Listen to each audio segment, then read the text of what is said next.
Hello and welcome back to the Tales of TIC podcast. Today we're joined by Michael Henry. So Michael started working within the private equity sector. He spent time at Cleveland Research and then the Lynn Salata Group before making the transition into the TIC industry. With CSA is where he first started there. He held lots of senior positions, including the Director of Growth and Strategy. He then transitioned into a really exciting business called Drummond, where he's currently the VP of Growth and Strategy. So, welcome to the podcast, Michael. Yeah, great. Thank you. Thank you for having me, Joe. No worries. So the best thing to kick this off then is if you can give the viewers an introduction into yourself and Drummond as a business, that'd be fantastic.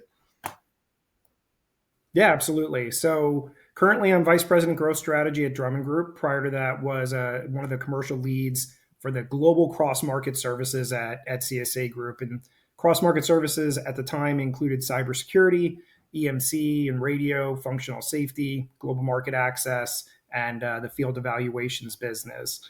And as you highlighted, roles before I was in TIC or private equity research. Drummond Group, where I'm at now, is really a unique player in the TIC space.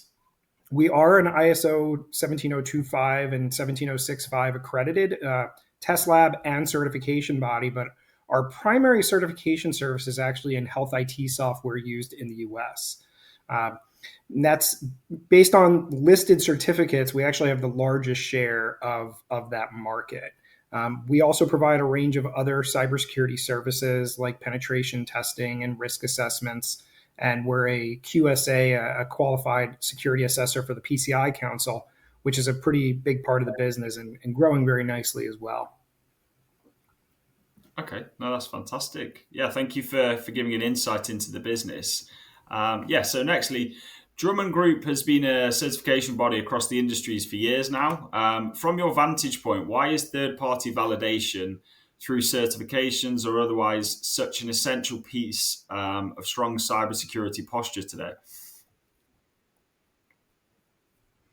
Yeah, I think the fact that there is no single regulatory framework or requirement, at least globally, that creates kind of that gold standard or a high bar for companies and developers makes the third-party validation or certification even that much more valuable. The reality is that having an objective party take a look at whether it's your software development lifecycle, your policies, procedures, those risks, and even your code has several tangible benefits. For starters, they identify real gaps. When we do penetration tests or code analysis, we present our customers with real findings that they need to remediate. So these are real vulnerabilities that are actually being found in your system. Having third parties also provides assurance to your customers, your investors, other stakeholders as well, even your own employees. I mean, you think about it from their perspective, you have their own personal information in your servers or in the cloud with information that they gave you about how they get paid or their electives for their benefits and social security number, things like that. So they are also a stakeholder in this. Another often overlooked benefit is that customers may require you to go through some of these assessments. We've also seen some data that suggests insurance premiums for organizations are lower when they acknowledge that they go through some of these different types of assessments. So there's a lot of broad benefits to using a third party that gives you that stamp of approval that they've actually kind of opened the hood and checked the engine out. Okay, no, that's super interesting to learn that spin and the relation between the kind of certification space as well as the traditional cyber kind of pen testing. So nextly, we've reached a turning point, I guess. Cybersecurity is no longer an IT problem. For organizations that still treat it as secondary, what's your kind of message there? And why is security now a board level concern? It's a little bit of a loaded question because the reality is it should have always been. I remember, when I worked in private equity, we would have quarterly board meetings and IT was, it was on the list of things to discuss But security was never really big until we really started to hear about breaches happening at lower mid market companies, and it became a significant focus at that point. We started to look at cyber insurance premiums. We started looking at, well, wait, what are the activities that we're taking? Because as a private equity firm at that point, we aren't just responsible for the business as a whole, but to our investors. So the reality is leadership teams, cannot just take a head in the sand approach to cybersecurity. The value of the data that organizations have now is increasing exponentially. And as a result, if they are breached or if they are held at ransom, the value of their operations being impacted is much too great. So the level of liability has really increased to now where there are much more real financial impacts. And that's why you're seeing a greater focus of this at the management and executive and board level. Additionally, if you're in a leadership position and your organization has some kind of breach or some kind of hack, because you're going to get asked, well, what did you do? How did you prepare for this? And so by going through those risk assessments or that ISO 27001 certification, you could say, look, we've been taking proactive steps to mitigate when this were to happen. The most prudent CISOs or heads of IT or information security that we're talking to are really taking a when we're hacked or breached, not an if approach. And they're doing that so that they can point to and say, we anticipated this was a possibility, and so we took these X, Y, and Z steps to mitigate the damage. And that's how they're going to keep their job at that point, really, because that's the level of risk that the industries are facing. Without these third-party assessments and certifications, you're not able to really back yourself up with taking the right steps to say that you were prepared. That's super interesting. And I know you touched on the private equity side there. Just a question from my side. Obviously, when you're in that private equity sphere and you're looking at potential kind of portfolio businesses to acquire, is that something that you guys really delve into? Well, private equity companies really delve into to understand how valuable a business is, how sort of safe they are against cyber attacks? Absolutely. So when you're in private equity, you get this pitch deck that's given to you, and oftentimes there's going to be an IT page in the deck, and it might be one page that gives kind of the outline of the IT assets and what's been done, if they are SOC 2, if they're ISO 27001, if their products, if they're an IoT manufacturer or a software developer, have they gone through UL 2900 or the ETSI standard or things like that from an IoT perspective. So you'll see that depending on the size of the company and the products and scale.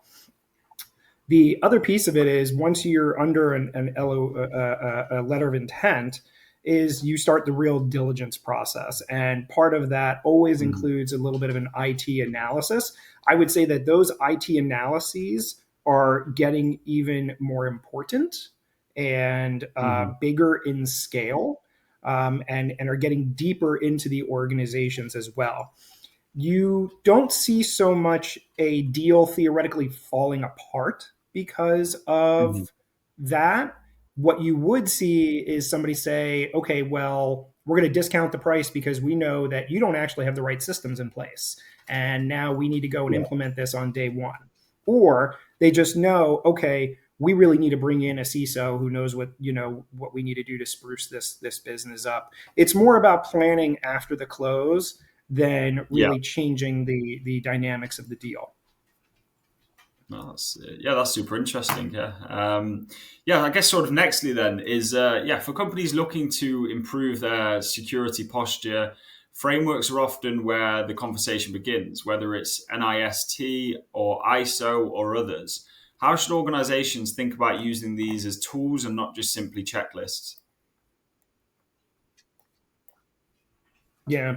Superficially, there's a couple things that are really best practices for all organizations, kind of annually. And two of those is the first one's a penetration test, right? And you might be a Mm-hmm. virtual company with everything in the cloud. All your providers are SaaS based, and you have one IP address, which is your website. You could still do a penetration test, and you could still have findings. We do them Mm-hmm. internally on ourselves, and we make updates and go through things. Similarly, and so sorry, the pen test, you should be doing that at least annually. Larger companies are doing Yeah. them in even greater frequency. Similarly, doing a baseline risk assessment, whether to NIST or at least some other framework, should be done at least annually.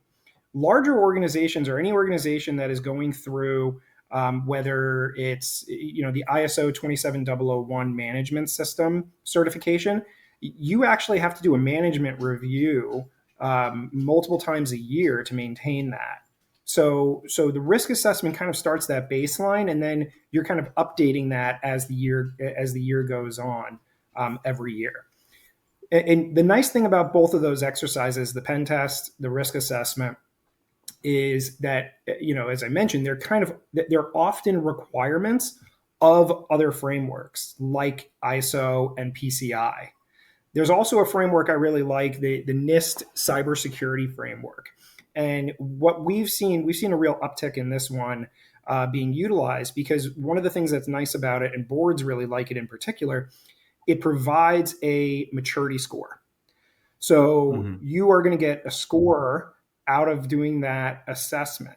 The board then sees it and says, okay, well, we want you to make sure that you are continuing at this level. So we're going to do this every year to make sure we at least maintain this level of maturity. Or they even set a goal and say, we want to move up in maturity. And Mm-hmm. they can also then look at potential custom benchmarks. Okay, we're a company of this size in this industry. How does that really compare to how does our score compare to our peers? Are we really doing what we need to do, to maintain that? So Mm-hmm. there's a number of different things that companies can kind of do to get started. Okay, fantastic. So just the next question. When teams try to implement a cybersecurity program for the first time, or kind of framework or not, where do they usually hit friction? What separates companies that make steady progress compared to those that really struggle?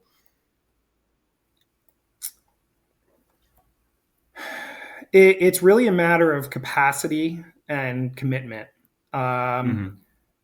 Companies that make security a priority and dedicate a resource to it will be able to move things along. We do a number of assessments, especially for companies where they're doing something for the first time, and we end up doing the assessment, and it could be anything. It could be an ISO 27001 type assessment. It could be a risk assessment, HIPAA, even PCI, and we come back to them with a large number of gaps, and it can take them months to remediate those gaps. And sometimes when you're working with a company that maybe is like a software developer, you might say, okay, that makes sense. They need to go in, they need to update their code, they need to do real things. Um, One of the companies that we're supporting is a automobile dealership right now, and they've had a number of Mm-hmm. gaps, and it has Yeah. taken them over a year to remediate some of those. And those are really things that boil down to like policies and procedures. So that to me is where we see people really struggling: is do they have the capacity? Do they have the commitment to do that? And with the capacity, you also have to have, you can't just throw anybody at some of these types of uh, gaps that need to be remediated. They need to have a Mm-hmm. level of technical expertise. Okay, amazing. Yeah, just pure curiosity from my side. Is there a certain size that a business needs to be where they have that kind of threat of a cyber attack, or does it depend on the industry? Just trying to get an understanding, really. Obviously, at a massive level, I mean, companies like Amazon, obviously they're always going to be a target, but for instance, those complete startups that are, say, maybe 10 to 12 people, I mean, are these guys at risk, or does it purely depend on the sector they're in? Yeah, just curious, really. I think it depends a little bit on the sector they're in. So the answer to that is yes. Everybody has a risk, but I also think it does depend on the sector that they're in. So another example, we're working with a payment processor right now, and that payment processor is a startup, brand new out of California. They are working with one large bank, and so they have to be PCI compliant. We're assisting them with their PCI compliance, but is there a risk there? Well, they're working with one very large bank. And so, the thing about cybersecurity is you never really know the vendors that you're working with, they could be your weakest link. So they really need to focus on their security, and they're less than 10 people overall. So, talk about a small company startup. That is something that is a real possibility. So I think that, there is no size too small. And if anything, we've seen cyber attacks moving, call it down market. There used to be this, is the level of effort from a hacker's perspective going to be, enough to justify them, making some kind of attack on someone? What are they going to get out of it? The data, or are they going to hold an organization at ransom?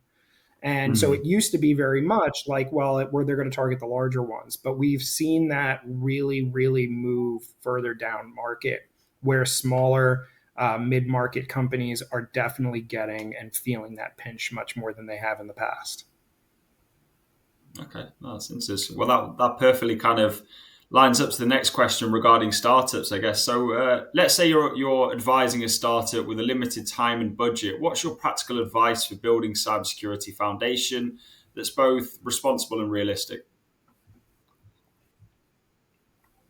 Yeah, I mean, we do this often, and I always think that the starting point is, do they have any regulatory requirements?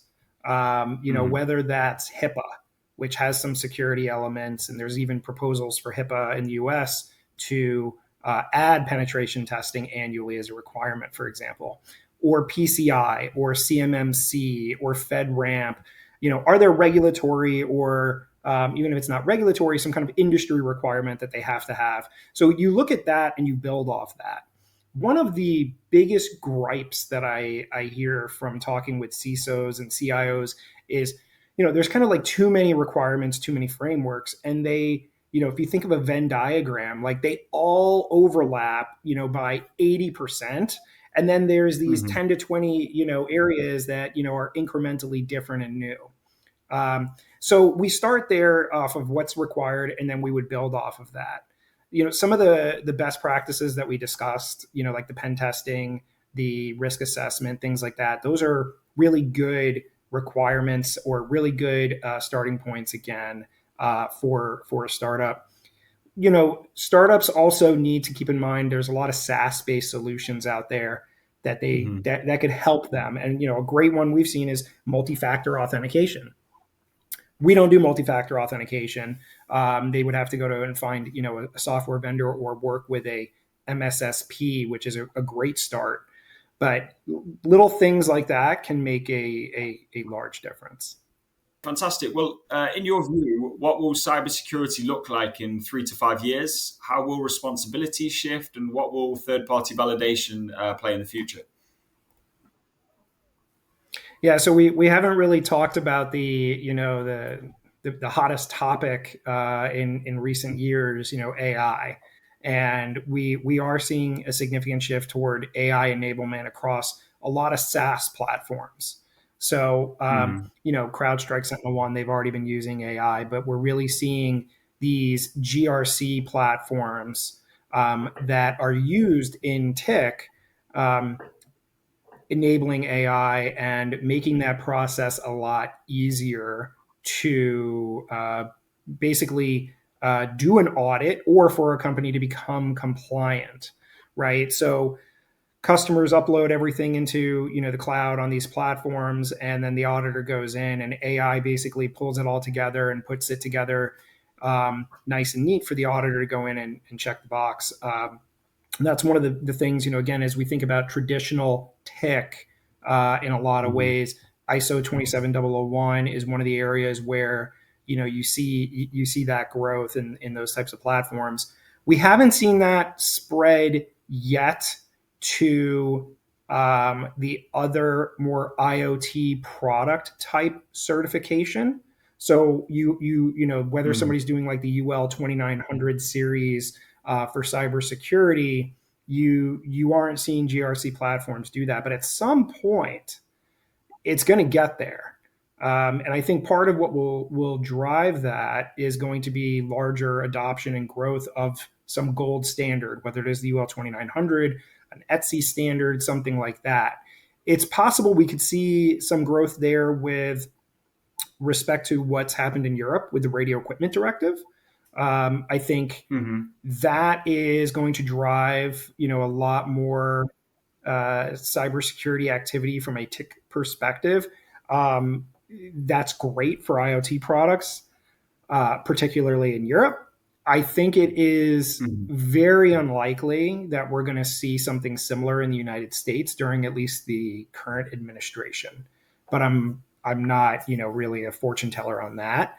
If that were to happen, it would be a positive for NERLs in the US.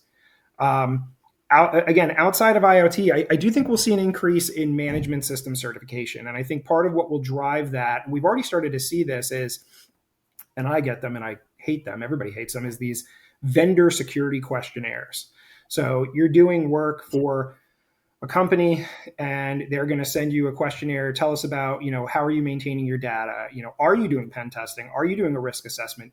Do you have these certifications? Are you SOC 2? And they ask for proof of that. And I think that is only going to increase. And as you see that increase, where you're seeing people asking those questions, the expected response within those questions is going to increase now as well. And I think you're going to see a greater drive for more and more companies to become ISO 27001 certified. And I think in addition to that, there is the ISO 42001 for artificial intelligence. I think that's going to continue to see growth. AI is an interesting area on the TIC side. We see a lot of people asking questions, very few doing anything about it. And I think, again, it comes back to what is there's no regulatory requirement, at least, in the United States, that's really saying you have to go, be compliant with this framework or do this. So I think that's a pretty big driver as well. And then there was one other thing I was going to say, and now it escaped me. But those are two areas that will definitely see more activity: the information management systems and the AI.